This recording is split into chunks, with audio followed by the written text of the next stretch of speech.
Bonjour, je suis Olivier Bachelet, je suis magistrat, président de chambre correctionnelle et par ailleurs enseignant en droit pénal et en procédure pénale à l'ISP, notamment dans le cadre des préparations au concours d'entrée à l'École nationale de la magistrature. L'objet de cette vidéo est d'évoquer avec vous brièvement le sujet qui a été proposé aux candidats au concours complémentaire d'entrée à l'École nationale de la magistrature au titre de l'année 2022, cette épreuve de droit pénal, donc, dont l'intitulé était Discernement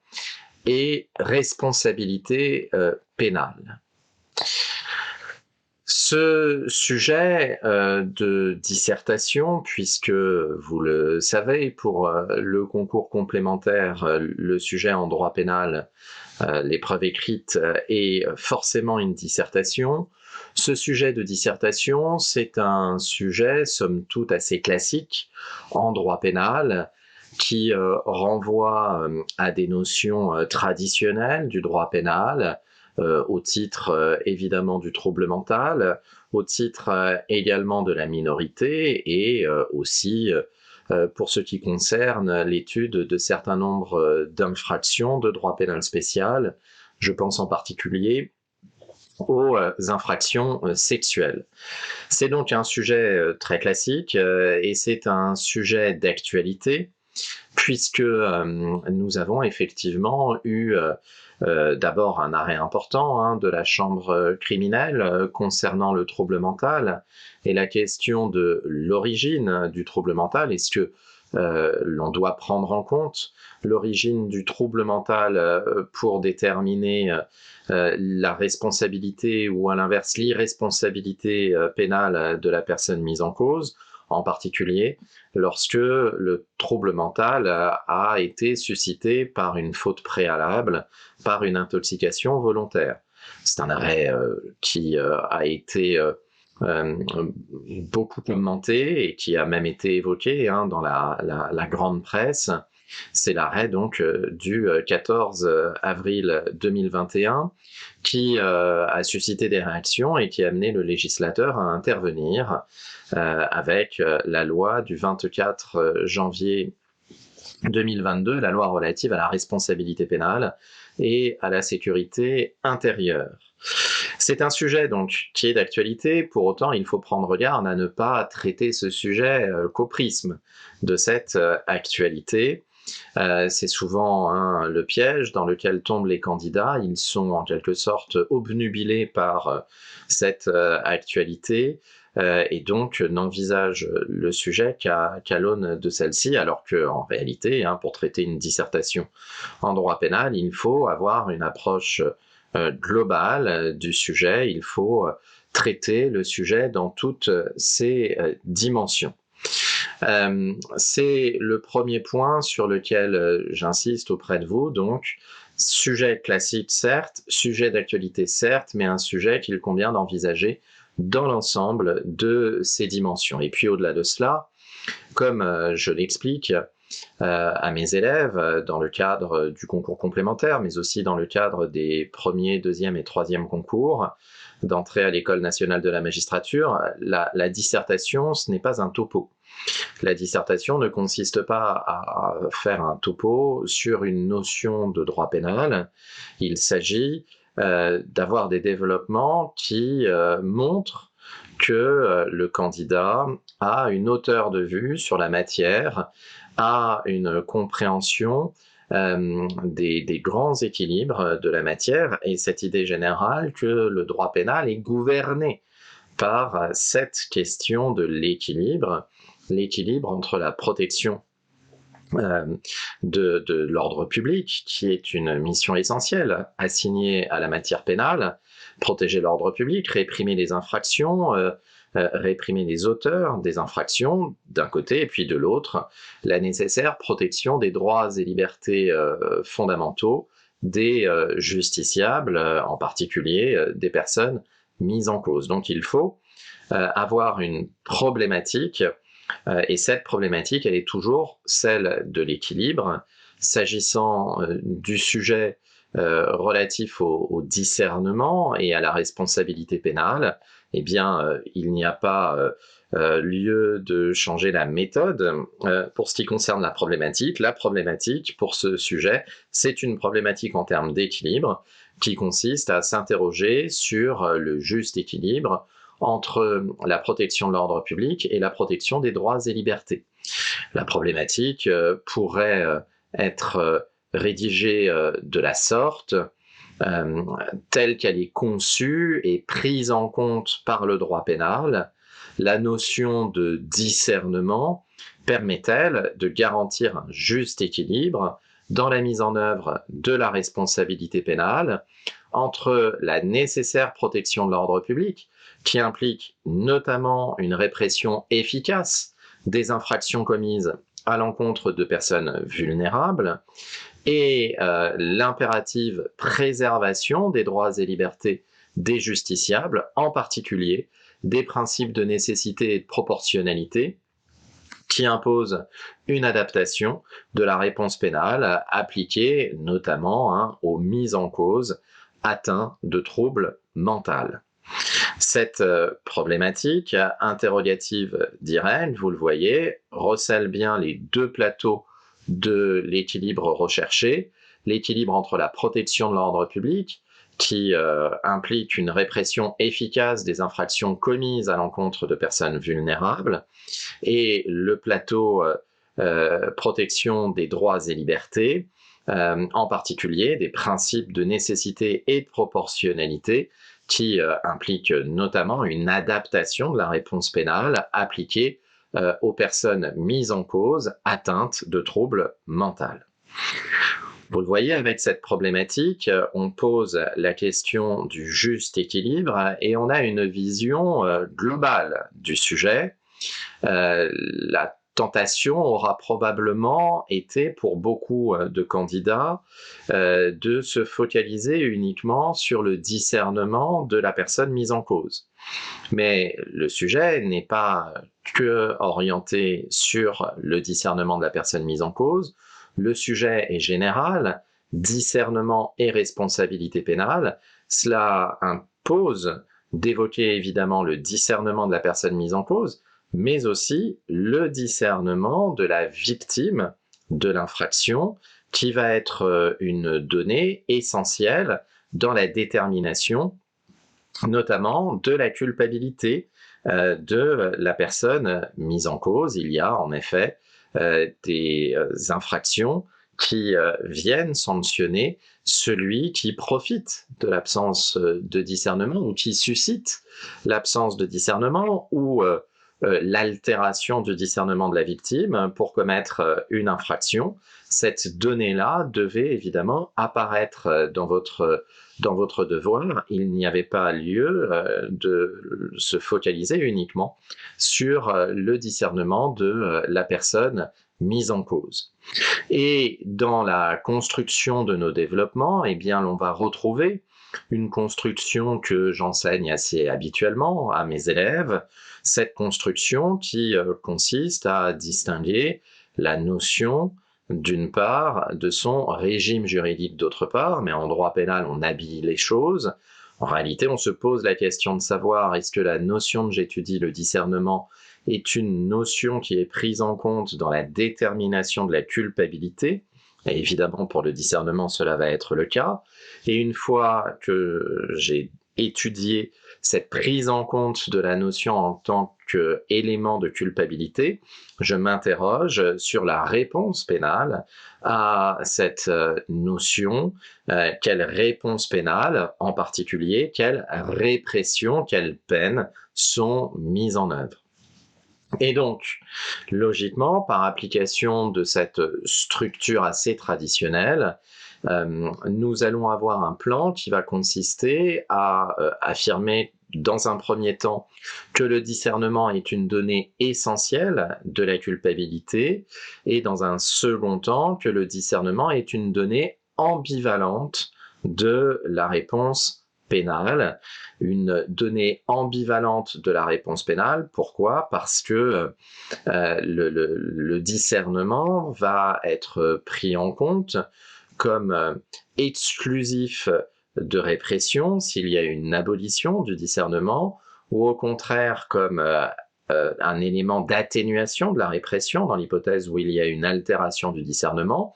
Mais ce facteur finalement de clémence de l'absence ou de l'altération du discernement à l'égard de la personne mise en cause est compensé par le fait que la fragilité psychologique ou psychiatrique de l'agent pourra justifier le recours à un certain nombre de mesures qui n'auraient pas été mises en œuvre si d'aventure l'intéressé n'avait pas été atteint d'un trouble ayant aboli ou altéré son discernement,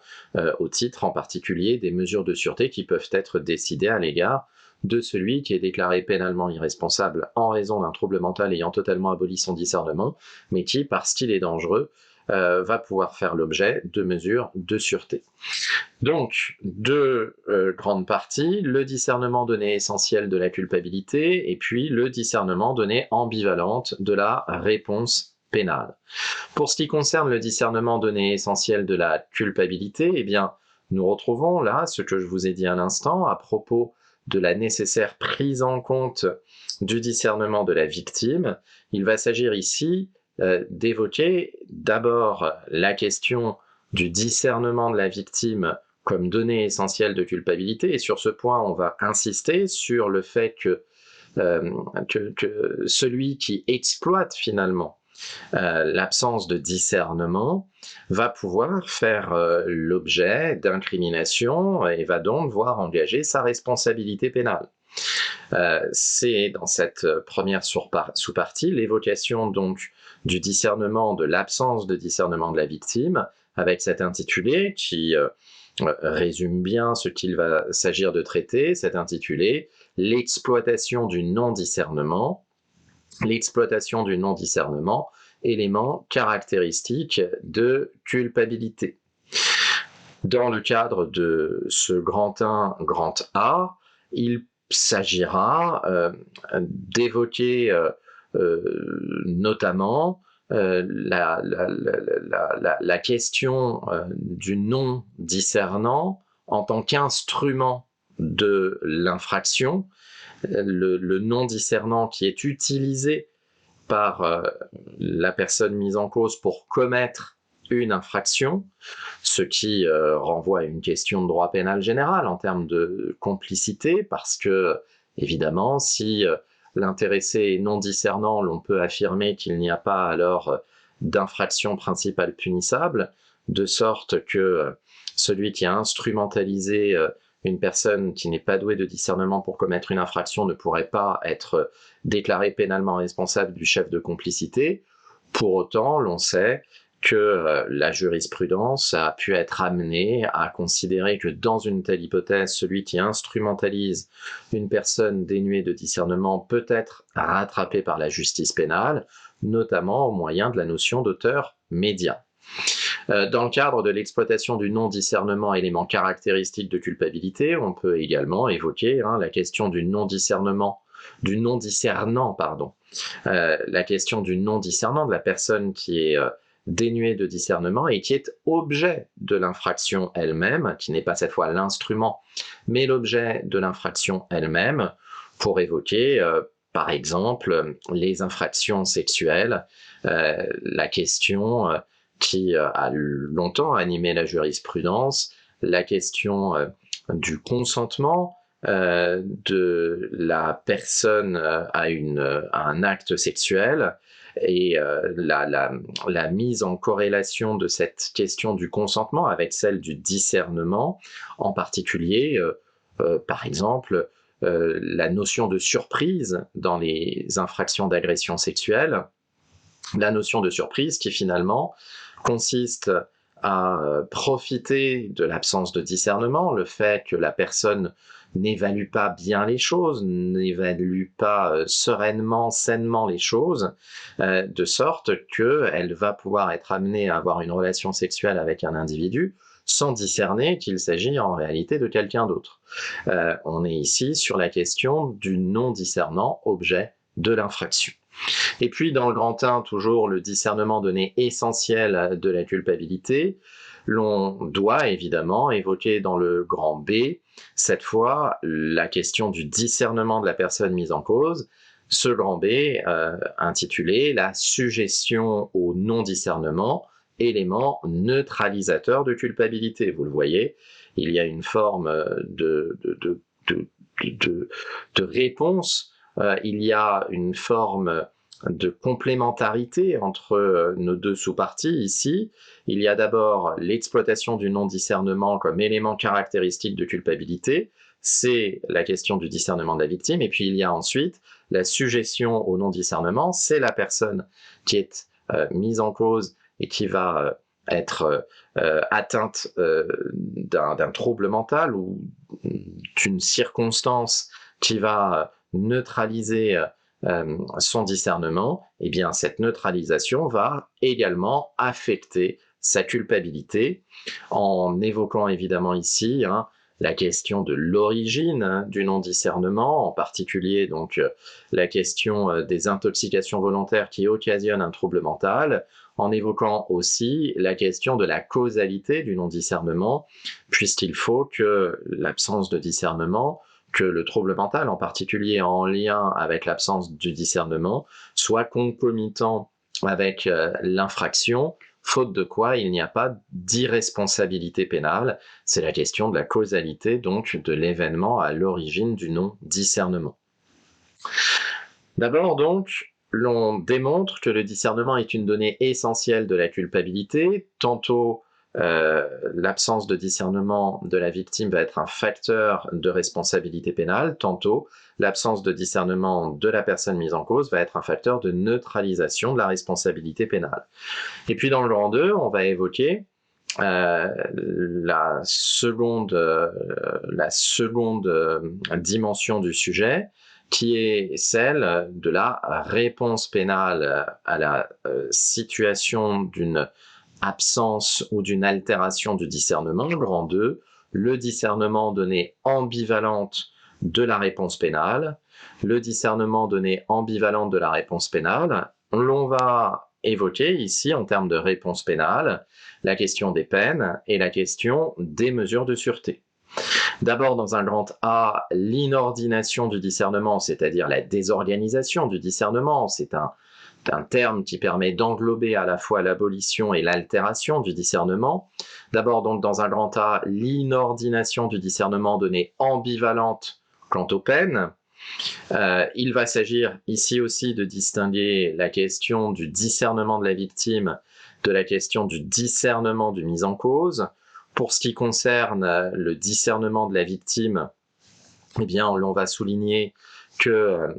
l'absence de discernement de la victime de l'infraction va être souvent un facteur d'aggravation de la répression. C'est la minorité de la victime, la minorité de 15 ans, ou c'est l'état de vulnérabilité de la victime. On va évoquer également l'inordination du discernement du mis en cause lui-même, l'inordination du discernement du mis en cause qui va nous amener ici à uniquement traiter la question de l'altération du discernement, parce que évidemment s'il y a une abolition du discernement, la question des peines ne se pose pas, il n'y a pas de responsabilité pénale et donc il ne peut pas y avoir de peine. Sur l'altération du discernement, eh bien l'on va souligner que en principe, l'altération du discernement est un facteur de minoration de la peine privative de liberté, avec néanmoins une exception issue de la loi du 24 janvier 2022, lorsque cette altération est due à une faute préalable, à une consommation de substances psychotropes, et puis également cette idée que je développais tout à l'heure de l'altération du discernement, qui peut être finalement la raison du prononcé de peines plus lourdes que les peines qui auraient été appliquées à une personne qui ne souffrait pas d'un trouble mental ayant altéré son discernement. C'est la possibilité en matière de personne qui est fragile psychologiquement ou psychiatriquement, d'avoir recours à, par exemple, un suivi socio-judiciaire, qui est une mesure contraignante, plus contraignante en tout cas que les mesures habituellement prononcées à l'égard de personnes qui ne souffrent pas de troubles mentaux. Dans ce grand 2, il s'agit donc de traiter d'abord l'inordination du discernement donné ambivalente quant aux peines. L'ambivalence, elle est nette ici, puisque normalement, il y a un facteur d'atténuation, mais il peut y avoir un facteur d'aggravation de la répression, qu'il s'agisse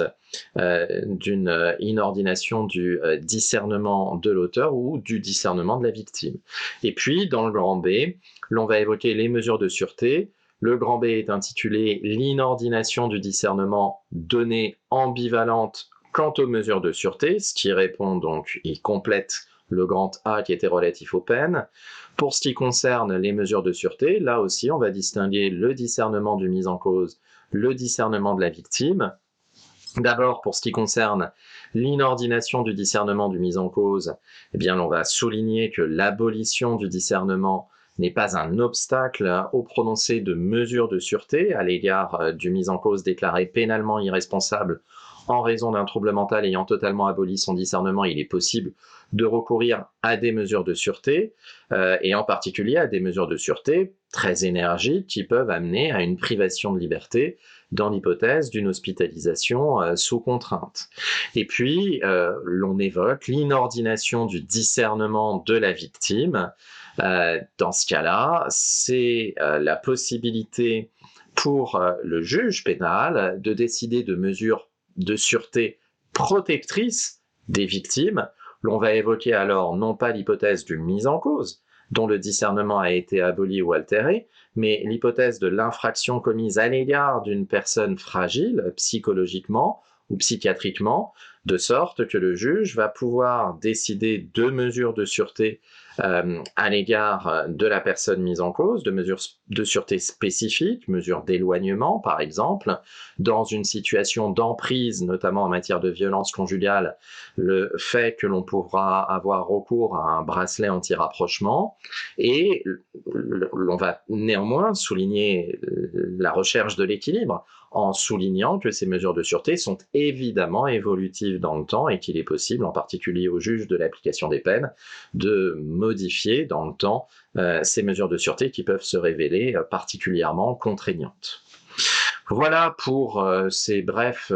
éléments de réflexion sur ce sujet de discernement et responsabilité pénale. Je vous rappelle que dans une dissertation, normalement, il n'y a pas de conclusion, mais que pour l'ENM, il peut être utile d'en faire une, et que c'est d'ailleurs vivement conseillé de le faire. Vous pouvez ici ouvrir, en guise de conclusion, ouvrir sur la procédure pénale, qui n'est pas au programme du concours complémentaire pour l'épreuve écrite, mais qui néanmoins est une branche de la matière pénale extrêmement importante sur laquelle on peut ouvrir en guise de conclusion. Et là, vous pouvez ouvrir évidemment sur les mesures spécifiques prévues en procédure pénale pour protéger la personne mise en cause qui a un discernement altéré, notamment toutes les règles qui ont été modifié récemment à l'instigation de la jurisprudence à la fois de la Cour européenne des droits de l'homme et du Conseil constitutionnel, toutes ces règles relatives à l'intervention du tuteur, du curateur, lorsque l'on est en présence d'une personne mise en cause bénéficiant d'une mesure de protection. Voilà. J'espère que ces brefs